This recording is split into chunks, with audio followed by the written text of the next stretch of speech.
Hello dear student, कैसे हैं आप लोग। आशा करते हैं कि आप लोग अच्छे हों, स्वस्थ हों और अपनी पढ़ाई जम के कर रहे हो। तो आपका बहुत बहुत स्वागत है आपके अपने चैनल सक्सेस दृष्टि पे। तो आज हम बायोलॉजी के कुछ बहुत ही बहुत ही पांच इंपॉर्टेंट टॉपिक ऐसे देखेंगे कि जिसमें से क्वेश्चन आना अनिवार्य है।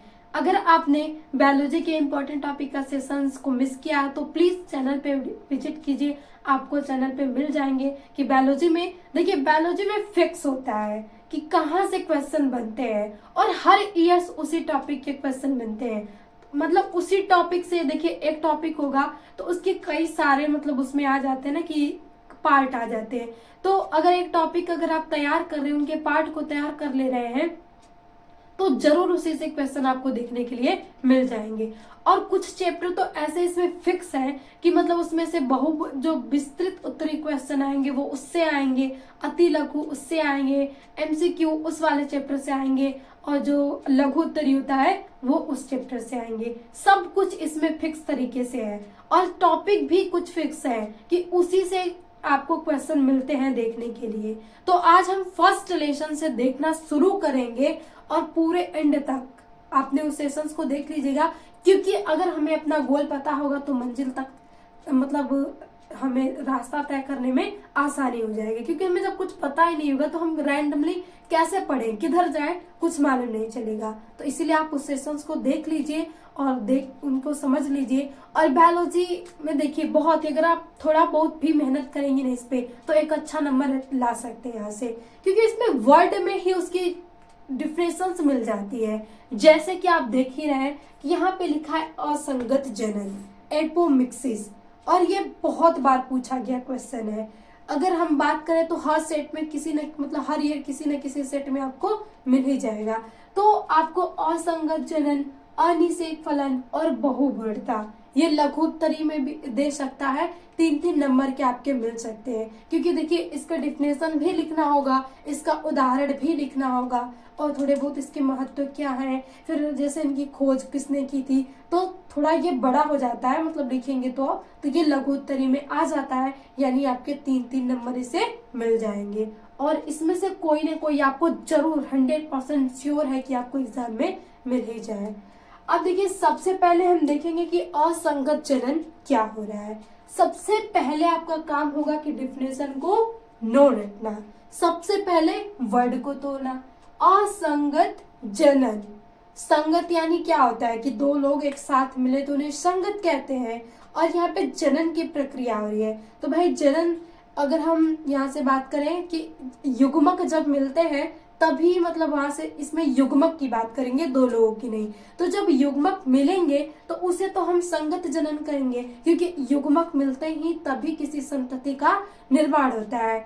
और ऐसा कि बहुत सारे केसेस में देखा जाता है। लेकिन कुछ ऐसे भी प्लांट्स या कुछ ऐसे भी जीव आ जाते हैं कि जिनमें युग्मक मिलता ही नहीं है, फिर भी वहां से संतति का निर्माण हो जाता है, तो वही कहलाते हैं असंगत जनन, कि उनमें असंगत जनन हो रहा है। अधिकतर प्लांट में ही देखा जा रहा है। तो बात की जाए डिफिनेशन की, तो सबसे पहले आपको जनन पता होना कितने प्रकार का होता है। तो बायोलॉजी के स्टूडेंट है तो उसमें नो डाउट कि आपको जनन पता हो कि लैंगिक जनन होता है और अलैंगिक जनन होता है। तो लैंगिक जनन में नर तथा मादा अलग अलग होते हैं और लैंगिक जनन में एक ही होते हैं। तो ये जो विधि है यह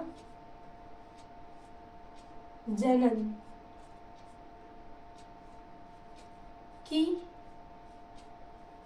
एक अलैंगिक प्रक्रिया विधि है। अलैंगिक विधि है। हमने तो मान लिया कि ये जो विधि है वो अलैंगिक है। अब इस विधि में हो क्या रहा है, तो इसमें हो रहा है कि जिसमें भ्रूण या संतति का निर्माण युग्मकों, डिफिनेशन इसके लिए युग्मकों के संलयन के बिना ही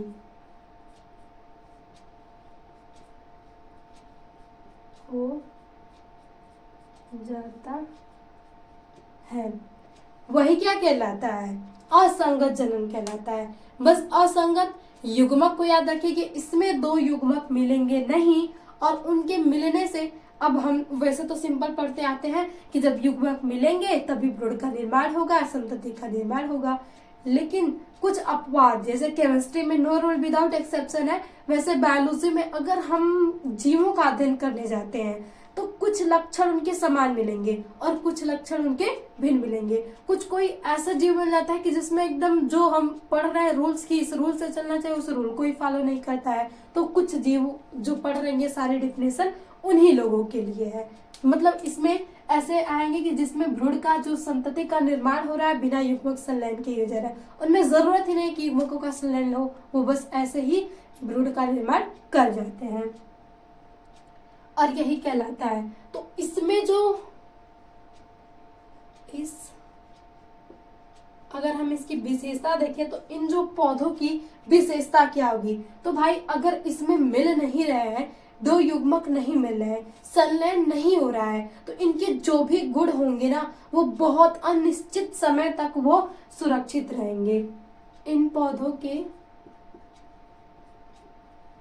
लाभदायक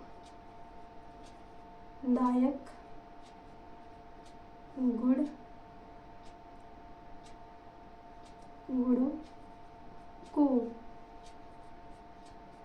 अनिश्चित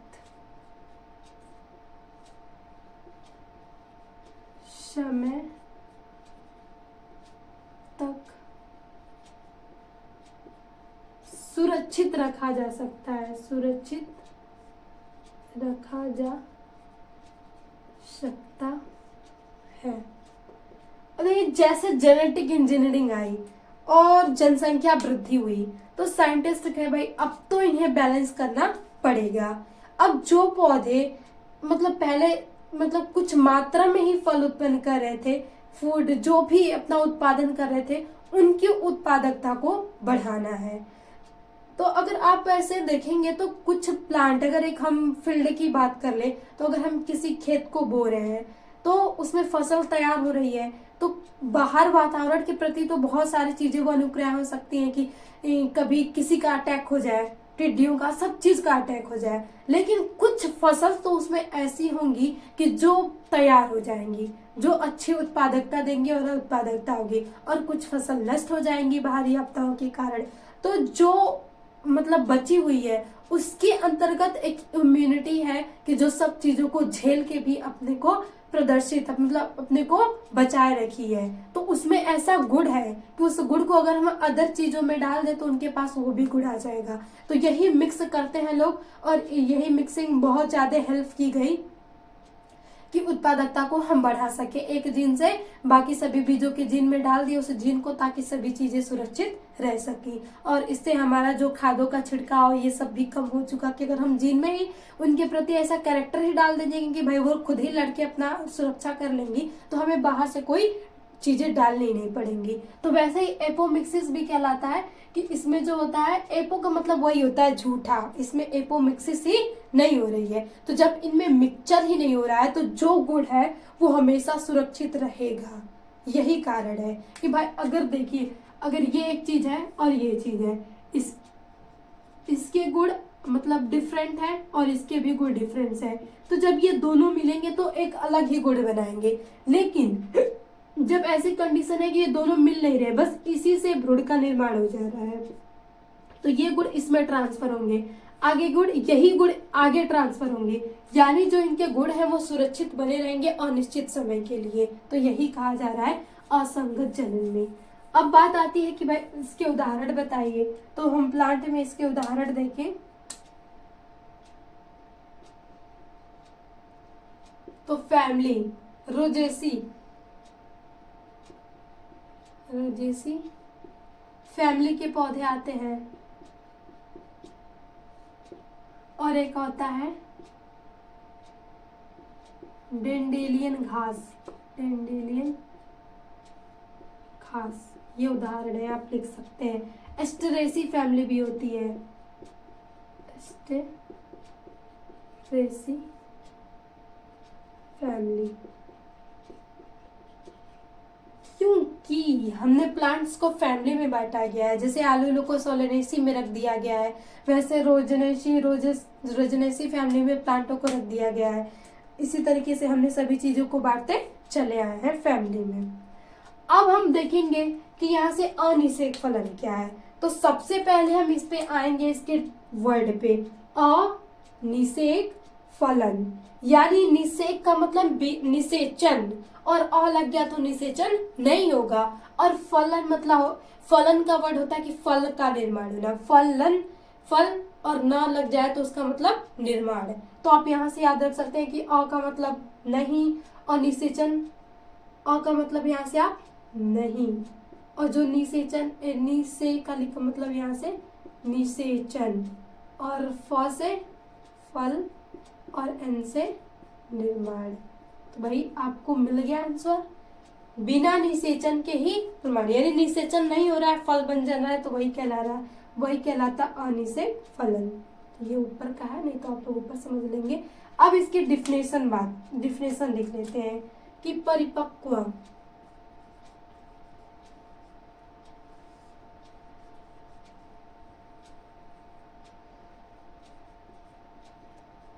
अंडाशय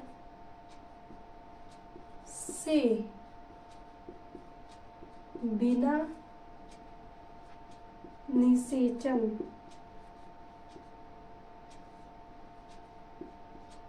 के फल निर्माण होने की क्रिया को अनिषेक फलन कहते हैं। अनिषेक फलन कहते हैं। ये हो गया आपके पास अनिषेक फलन, कि मतलब परिपक्व जो अंडाशय है ना, जब हम एक प्लांट की बात करते हैं कि मतलब एक फ्लावर्स होता है तो उसमें पार्ट्स होते हैं। ये आपके पास आ गया स्टाइल, ये स्टिग्मा, ये आ गया ओवरी, और यही अंडाशय कहलाता है। अब इधर कहीं होगा आपके पास परागकण, और यहाँ से ये आता है, इसके अंदर जाता है, फिर यहाँ पे निषेचन की क्रिया होती है, और निषेचन के बाद बीज बनता है, बीज से वहां पे फिर फल का निर्माण होता है। लेकिन यहाँ से ये आएगा ही नहीं, ये जो भाग है ये आएगा ही नहीं। जब यहाँ से परागकण आएंगे ही नहीं तो निषेचन किससे करेगा? किसी से नहीं। लेकिन फिर भी ये फल बना ले रहा है। वैसे हम पढ़ते आए कि जब भी निषेचन की क्रिया होगी तभी फल का निर्माण होगा, उसके अंदर बीज बनेगा। लेकिन कुछ ऐसे ही अपवाद में आ जाते हैं कि इन्हें आगे मतलब पुंग केसर की जरूरत ही नहीं होती। ये जो स्त्री केसर वाला भाग है फ्लावर का, यानी जो अंडाशय है, ये परिपक्व होने के बाद खुद ही फल बना लेता है, इसे निषेचन की आवश्यकता नहीं होती है। तो उसी क्रिया को हम कहते हैं अनिषेक फलन, कि मतलब ऐसे प्लांट मतलब जिनमें परिपक्व अंडाशय से बिना निषेचन के फल निर्माण होने की प्रक्रिया क्या कहलाती है? अनिषेक फलन कहलाती है। या तो इसे बोल सकते हैं कि बीज रहित, बीज रहित फल निर्माण होने की क्रिया।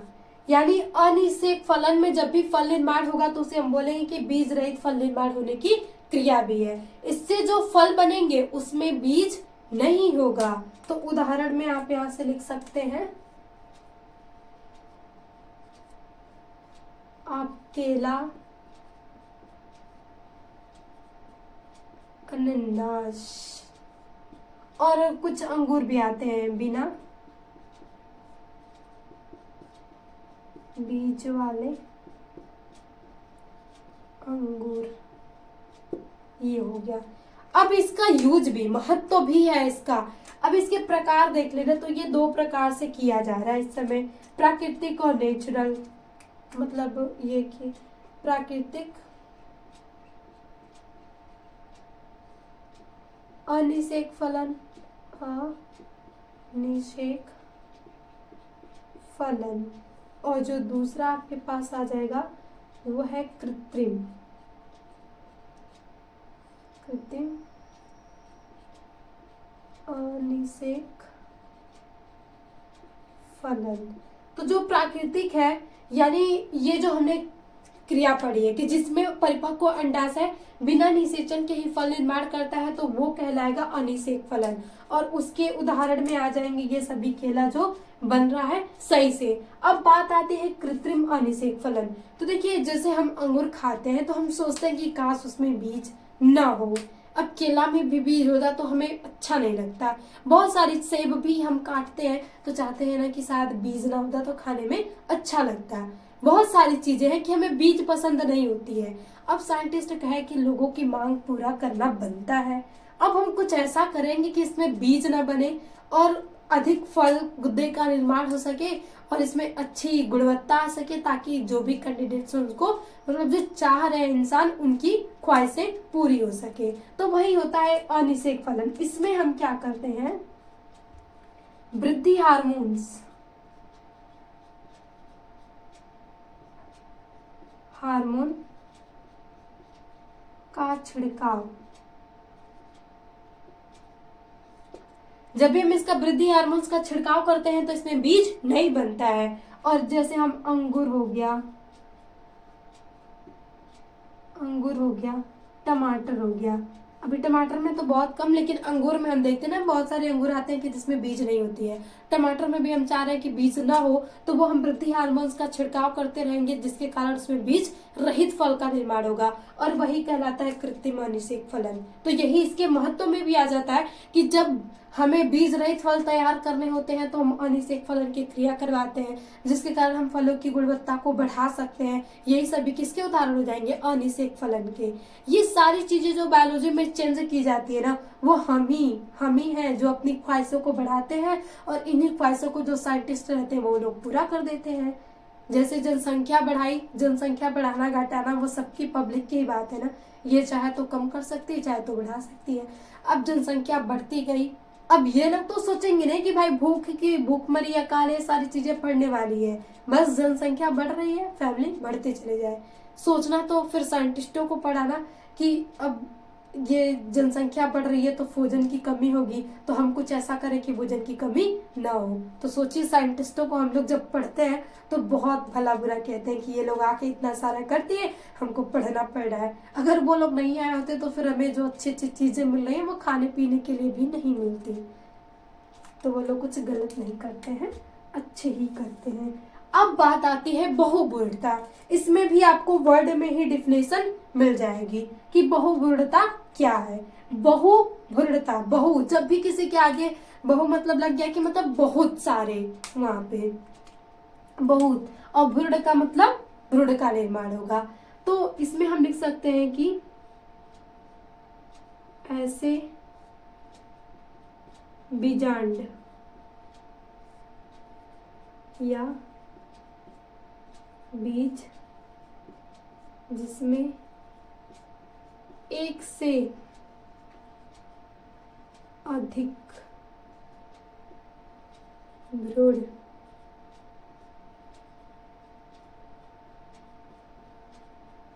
का निर्माण होता है, यह प्रक्रिया बहुभ्रूणता कहलाती है। बहुभ्रूणता कहलाती है। अब कभी कभी आपसे पूछ देता है कि जो बहुभ्रूणता आया है इसको खोजा किसने था, तो बहुभ्रूणता की जो खोज की थी वो किए थे Antony von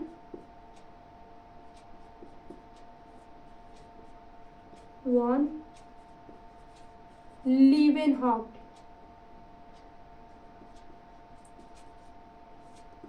Antony von Leeuwenhoek थे, इन्होंने बहुभ्रूणता की खोज की थी। और किसमें, संतरे में,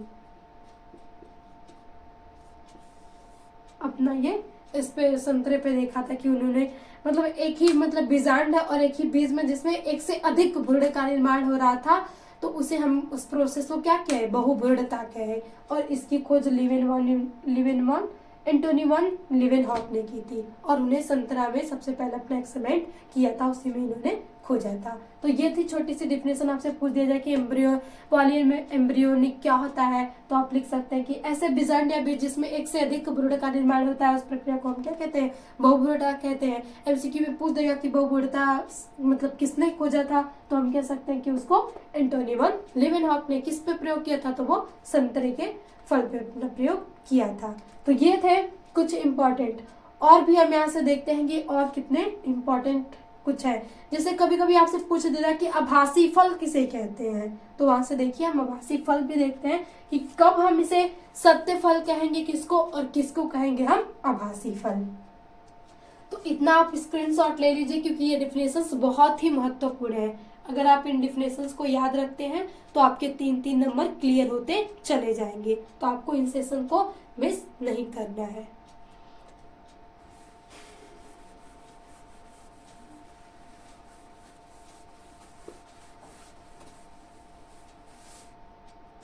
अब हम देखते हैं फल।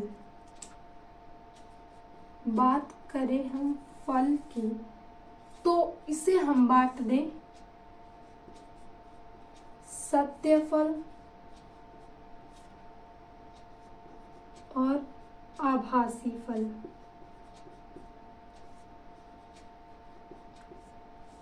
अब एक चीज याद रखिएगा, कहीं आपके दिमाग में ये ना हो कि ये सत्य फल और असत्य फल भी होता है क्या, असत्य भी बोल सकते हैं। तो आभासी का हम फिजिक्स में अगर दिमाग लगाए, तो फिजिक्स में जो चीजें हमें मतलब हम मान लेते हैं एक तरीके से कि वो इधर से जा रहा है, प्रतीत हो रहा है, उसे हम कहते हैं कि वो आभासी है।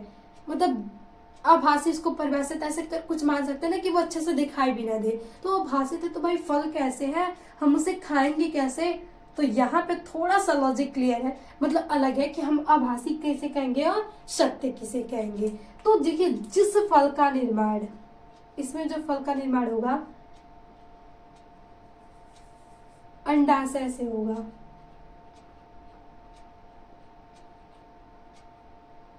और इसमें जो फल का निर्माण होगा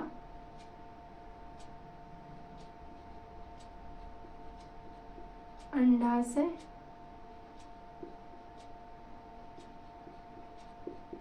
के अलावा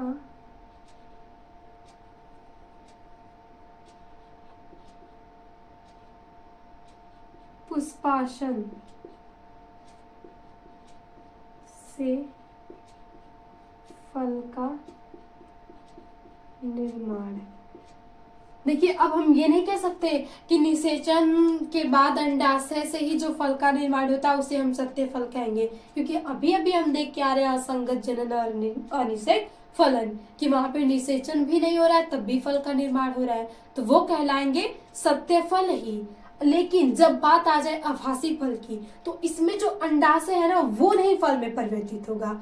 मेन अगर अंडाशय परिवर्तित हो रहा है तो उसे हम बोलेंगे कि वो सत्य फल है। लेकिन यहाँ पे अंडाशय के अलावा जो फूल के और पार्ट होते हैं, अगर हम एक फूल के अगर इन फूल का यहाँ से हम एक डायग्राम बनाए,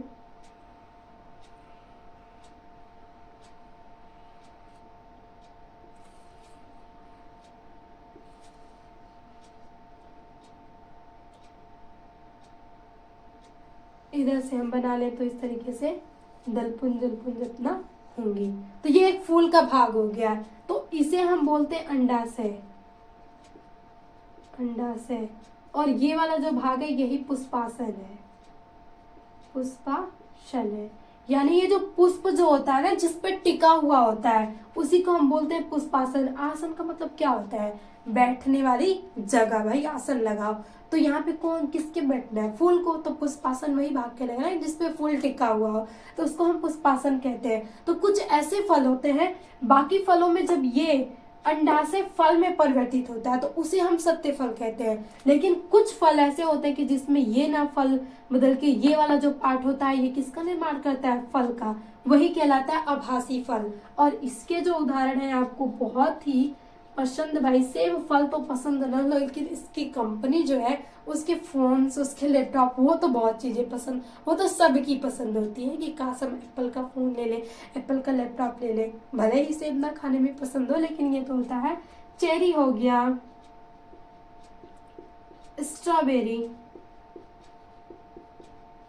ये सभी किसके उदाहरण हो गए? आभासी फल के। तो कभी आपसे पूछ दिया जाए कि निम्न में से आभासी फल कौन है, तो मैक्सिमम आपको स्ट्रॉबेरी और सेब ही पूछा जाता है, तो आप बहुत से टिक लगा सकते हैं कि वो सेब है, स्ट्रॉबेरी। और डेफिनेशन पूछ दे कि आभासी फल किसे कहते हैं, तो हम लिख सकते हैं कि जो फल मतलब अंडाशय, जो फल अंडाशय के अलावा फूल के किसी और भाग, मतलब पुष्पासन से फल का निर्माण होता है, जिसमें फल का निर्माण पुष्पासन से होता है, उसे हम आभासी फल कहते हैं। या ये भी लिख सकते हैं कि जो अंडाशय फल में परिवर्तित नहीं होता है, वो जो फल होता है किसी फल के और भाग से होता है, तो वो कहलाता है आभासी फल। और जो सत्य फल होगा वो अंडाशय ही किस में कन्वर्ट होगा? फल में। तो ये कहलाएगा कि ये कौन से है? सत्य फल है। जैसे आम हो गया, मतलब ये सारी चीजें हो गई, वो सभी आते हैं सत्य में। और सेब हो गया, चेरी, स्ट्रॉबेरी, ये सभी आते हैं असत्य फल में। ये है आभासी फल, क्योंकि इसमें मेनली बनना चाहिए था अंडाशय से, लेकिन ये अंडाशय से न बन के पुष्प के अधर भाग से बने, इसीलिए ही हम इसे कहते हैं आभासी फल। तो देखिए आपका ये भी क्लियर हो गया होगा कि हम आभासी और सत्य फल किसे कहते हैं। कभी कभी आभासी न पूछ के आपको इसे पूछ सकता है कि असत्य भी किसे कहते हैं, तो ये भी आप लिख सकते हैं। अब असत्य में कभी ये गलती मत कीजिएगा कि ये अंडाशय से नहीं बन रहा है तो इसमें बीज नहीं होंगे। सेब जब आप खाते हैं तो आपको बीज मिलता है, स्ट्रॉबेरी में आपको भी बीज मिलता है, चेरी में आपको बीज मिलता है, तो यहाँ पे बीज तो मिलेंगे, बीज मिलेंगे यहाँ पे आपको, लेकिन वो फल अंडाशय से न बन के पुष्पासन से बना होगा, तो कहलाएगा आभासी फल। तो इतने इंपॉर्टेंट डेफिनेशंस अगर आप तैयार कर लेते हैं, तो देखिए इसमें से एमसीक्यू और ये लगभग आपका आज के सेशन में बात करें ना, तो मतलब 7-8 नंबर तो इसी सेशन से आपको क्लियर हो जाएंगे, क्योंकि ये जो टॉपिक हमने पढ़ा है, ये टॉपिक बहुत ही महत्वपूर्ण है। हर ईयर से इस पे क्वेश्चन आए हैं, और जितने हमने उदाहरण सबको आपको देखना है, क्योंकि किसी से एमसीक्यू भी, यही चैप्टर है जो एमसीक्यू का एग्जामिनर्स का जो गोल होता है ना कि एमसीक्यू बनाना है, वो जाता है इस चैप्टर पे, कहता है चलो इसमें है बहुत सारे उदाहरण और बनाते हम यहाँ से एमसीक्यू। तो आप भी कहिए पढ़ के आए हम इस चैप्टर को, चाहे जैसे पूछ लो, सत्य फल, असत्य फल, बीज रहित फल, जो भी हो, हमने तो पीएचडी करके रखा है, आप जैसे मर्जी वैसे पूछ लो। तो भाई इतना एटीट्यूड रखने के लिए आपको मेहनत तो करनी पड़ेगी। तो अगर आपको सेशन अच्छा लगा हो तो प्लीज दोस्तों लाइक से सब्सक्राइब कर दीजिएगा। अगर चैनल पे नए हैं तो सब्सक्राइब कर लीजिएगा, बेल आइकन को दबा लीजिएगा, ताकि आपको हर क्लास की नोटिफिकेशन मिल सके। तो इसी के साथ मिलते हैं नेक्स्ट सेशन में, और आपका जो भी डाउट्स हो या आपकी जो भी राय हो कमेंट्स में जरूर लिखिएगा। तो थैंक यू, और always be happy and be positive.